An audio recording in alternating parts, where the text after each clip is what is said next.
страшный серый. Это был конец ледникового периода, эпохи под названием Плейстоцен. Последние ледники таяли, а по земле бродило много разнообразных млекопитающих.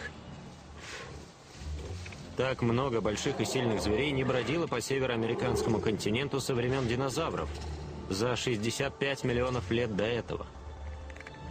Ленивцы были размером с медведей, а рост мамонтов превышал 3,5 метра.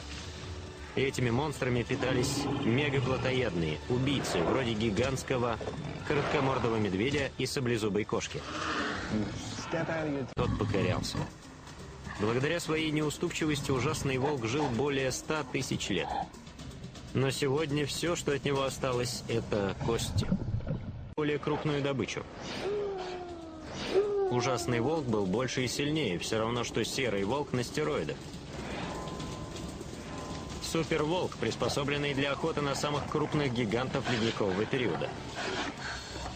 Тем не менее, вскоре ужасному волку было суждено исчезнуть, а более мелкий и слабый серый волк выжил. Какое-то существо смогло одолеть монстра. У высшего хищника появился безжалостный противник.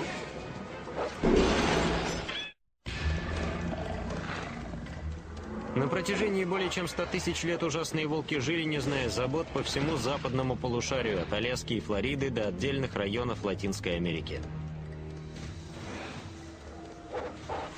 И тем не менее, на сегодняшний день не осталось ни одного прямого потомка ужасного волка. Во времена, когда он жил на Земле, его противником был сородич – серый волк.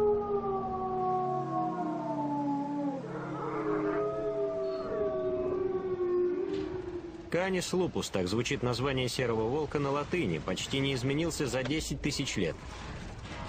Он выжил там, где ужасный волк и многие другие крупные млекопитающие выжить не смогли. И не только выжил, но и остался высшим хищником, сильным. Настали времена, когда ужасные волки были вынуждены столкнуться со своим более крупным противником. К сожалению, для волка законная природа благоволят крупным видам. В очной битве гигантский короткомордый медведь и саблезубая кошка могли одолеть волка. А потому жизнь более мелкого ужасного волка стала чрезвычайно трудной. Сильные хищники, бродившие по земле в ледниковый период, изводили их своей охотой и грозили оставить на холоде. Сотни тысяч лет в доисторической Северной Америке ужасные волки рисковали жизнью и здоровьем, охотясь на самых крупных животных, которых могли найти. Но не только волки, за ту же добычу дрались одни из самых крепких и сильных плотоядных той эпохи.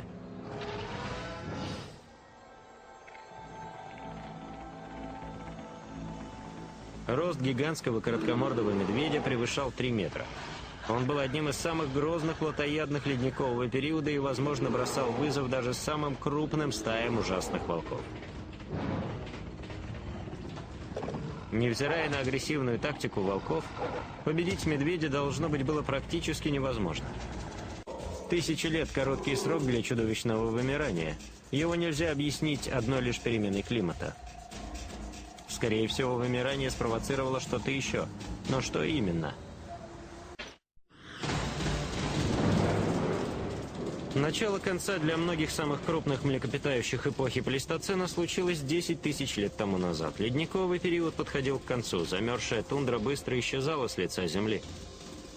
Ужасные волки пытались справиться с еще одним изменением климата и новым опасным хищником, появившимся на сцене. А ужасные волки на протяжении 100 тысяч лет лишь сбивались в большие стаи и охотились на самых крупных зверей. И когда быстро меняющаяся экосистема потребовала от них изменить образ жизни, они не смогли приспособиться. Около 10 тысяч лет назад, наряду со всеми крупными млекопитающими эпохи Плейстоцена, ужасные волки исчезли из древнего ландшафта.